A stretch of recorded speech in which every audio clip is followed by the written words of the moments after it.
Welcome back friends, welcome to the show crick talk by Tarun Vartwal. पिछली video में हमने पंजाब की टीम को डिस्कस किया था और इस बार हम डिस्कस करेंगे पिछले साल की आईपीएल विनर इसाला कप नाम दे, दैट इज आरसीबी।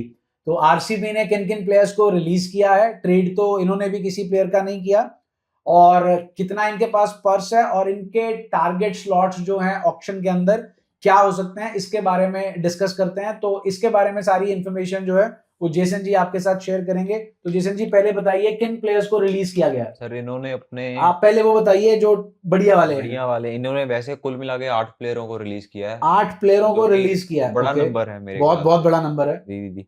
और 4 ओवरसीज है, इनमें से 4 ओवरसीज रिलीज हुए हैं। 4 ठीक इंडियन है, 4 इंडियन। और एक बड़ा नाम बहुत ही लियम लिविंगस्टन को जो रिलीज किया। इससे पहले सिर्फ ये बता दीजिए, ये 8 प्लेयर रिलीज होने के बाद क्या ये अपनी जो इनकी विनिंग 11 थी उसमें से तो आई थिंक सिर्फ लिविंगस्टन ही छोड़े गए हैं, बाकी तो बाकी सारे ऑलमोस्ट है। मतलब इन्होंने भी पंजाब की तरह अपना कोर जो है वो स्ट्रॉन्ग ही रखा है। आप बात कर रहे थे लिविंगस्टन को सर इन्होंने निकाला है। मुझे लगता है कि 1 साल और रखना चाहिए था। ये थोड़ी आरसीबी की दिक्कत रही है, 1 साल अगर कोई नहीं चलता है तो पीछा जल्दी छुड़वा लेते हैं उससे। बिल्कुल सर।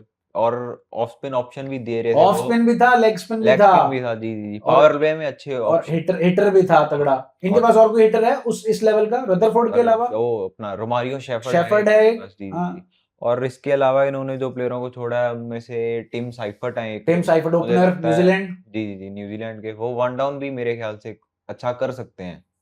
करा है उन्होंने, पीछे करा है, बिल्कुल मारने वाले प्लेयर हैं। से। और इनके दो जो और ओवरसीज हैं, ब्लेसिंग मुजरबानी है और लुंगी एनगिडी है। एनगिडी खिलाया था इन्होंने पिछले, दोनों को ही प्लेइंग में मौका नहीं दिया पिछले पूरे साल। नहीं। चलिए, ये तो 4 चले गए आपके ओवरसीज और इंडियन। जो 4 इंडियन है उनमें से 3 को तो मौका ही नहीं मिला था। और एक उनमें से सबसे बड़े नाम स्वास्तिक जी हमारे, वो जो कोहली पगलू बहुत बड़े कोहली पगलू हैं वो तो। कोहली फैन जी, तो उनको थोड़ा दुख होगा खुद को, लेकिन मुझे लग रहा है कि वो खुश नहीं होंगे इस डिसीजन से। और इसके बाद जी मोहित राठी, मनोज भंडागे और मयंक अग्रवाल जी। मयंक अग्रवाल एक बड़ा नाम है। बिल्कुल सर, जो इंडियन में इन्होंने तो खेला था पिछले साल। ये एज रिप्लेसमेंट ही आए थे। ठीक करा था इन्होंने। ऑक्शन में तो अनसोल्ड गए थे। जी। मारे थे इन्होंने 50 तेज गति से एक मैच में, मुझे याद है अच्छे से। समय खत्म हो गया। बिल्कुल। लेकिन सर टीम में प्लेइंग 11 में बाद में जगह नहीं बनी। ठीक।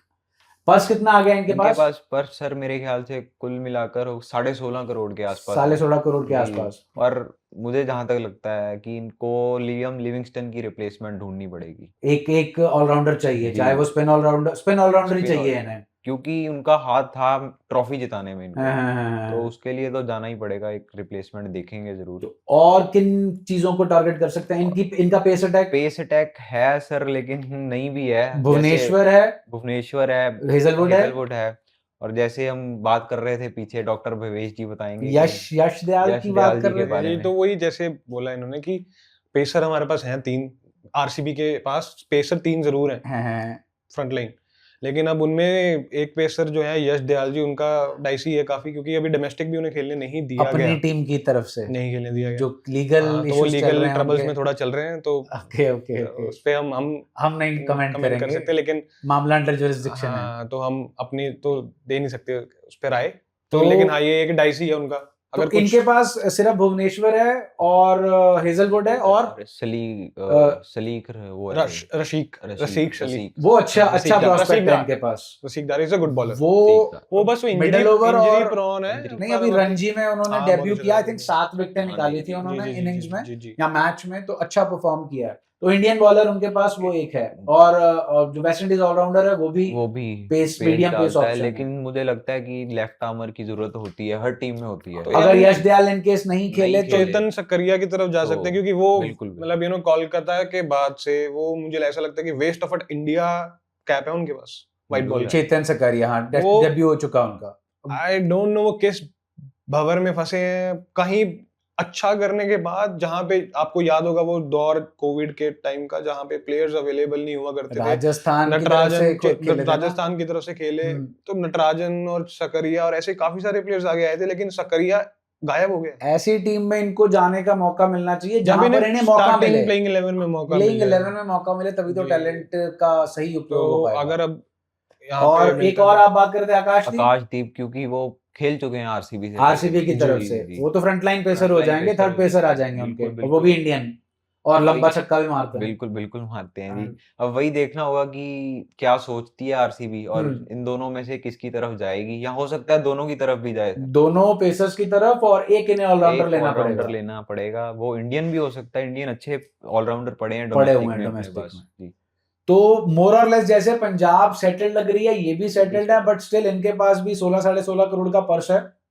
तो जैसे मैंने आपको पिछली वीडियो के एंड में बोला था कि आप कमेंट सेक्शन में जाकर ये बताएं कि जो प्लेयर्स इन्होंने रिलीज किए हैं उनमें से कोई ऐसा था जो इन्हें रिलीज नहीं करना चाहिए था। वैसे जैसे जी ने बताया कि जो लियाम लिविंगस्टन है उसके साथ एक और साल हम परसिस्ट कर सकते थे। कितने वैल्यू पता है कितने थी लिविंगस्टन की?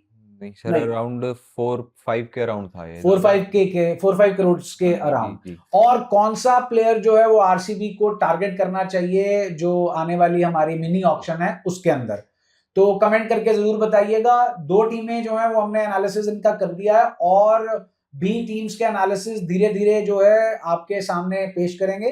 वीडियो अगर आपको पसंद आ रही है, एनालिसिस पसंद आ रहा है, तो कमेंट सेक्शन में जरूर बताएं कि क्या कमियां हैं और क्या खूबियां हैं, ताकि हम अपने आप को और इंप्रूव कर सके। और सिर्फ आईपीएल ही नहीं, और भी आपको अगर क्रिकेट के कोई पुराने मैच या कोई और चाहिए, आप लोग इंटरेस्टेड हैं एशेज के प्रीव्यू में, तो एशेज भी आने वाली है। इंडिया पाकिस्तान जैसा ही माहौल होता है, पिछले 10 साल की मैं बात करूं तो इंडिया पाकिस्तान में माहौल ही माहौल होता है, बाकी तो कुछ रहता नहीं है, तो इंडिया ही डोमिनेट करती है। लेकिन यहाँ पर भी ना कुछ ऐसा ही है, बिकॉज एशेज जो है वो इस साल ऑस्ट्रेलिया में है, लेकिन इस साल इंग्लैंड की टीम जो है पूरी कोशिश करेगी कि एशेज जो है वो वापस लेके आए, बहुत साल हो गए हैं।